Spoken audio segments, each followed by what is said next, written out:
ইবাদতের স্বাদ নষ্ট হয়ে যায় চোখের জুনার কারণে। কিসের কারণে?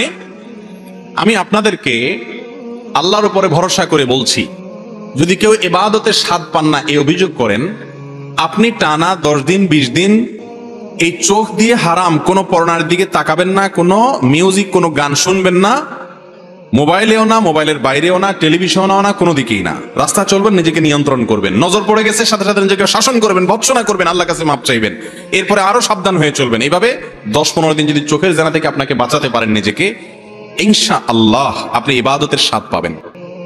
আপনি রুকু করলে সিজদা করলে আর উঠতে মনে চাবে না। ভাইরে, আজ আমাদের কাছে নামাজটা বোঝা হয়ে গেছে, আমরা নামাজটা পড়ি একটা বোঝা, পড়ে শেষ করতে পারলে বাঁচি। সাহাবায়ে কেরাম, এমনকি আমাদের প্রিয় নবী করিম সাল্লাল্লাহু আলাইহি ওয়াসাল্লাম কিভাবে নামাজ পড়তেন জানেন? আম্মা জান আয়েশা বলেন, তিনি যখন রাতের জন্য নামাজ পড়তেন, লা তাসআল আন হুসনিহিন্না ওয়া তুলিহিন্না, নবীজির রাতের নামাজের কি সৌন্দর্য ছিল, আর বলো না।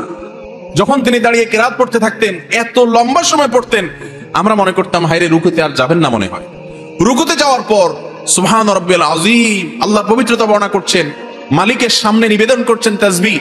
এত বেশি ভালো লাগা কাজ করতো, নবীজি রুকু থেকে আর উঠতেন না। আমাদের আয়েশা বলেন, মনে হয়তো তিনি আর উঠবেন না, মাথা তুলবেন না। ভয় হতো যে হায়রে এত সময় ধরে তিনি রুকুতে আছেন, কষ্ট হয়ে যাচ্ছে, মাথাটা কেন তুলছেন না।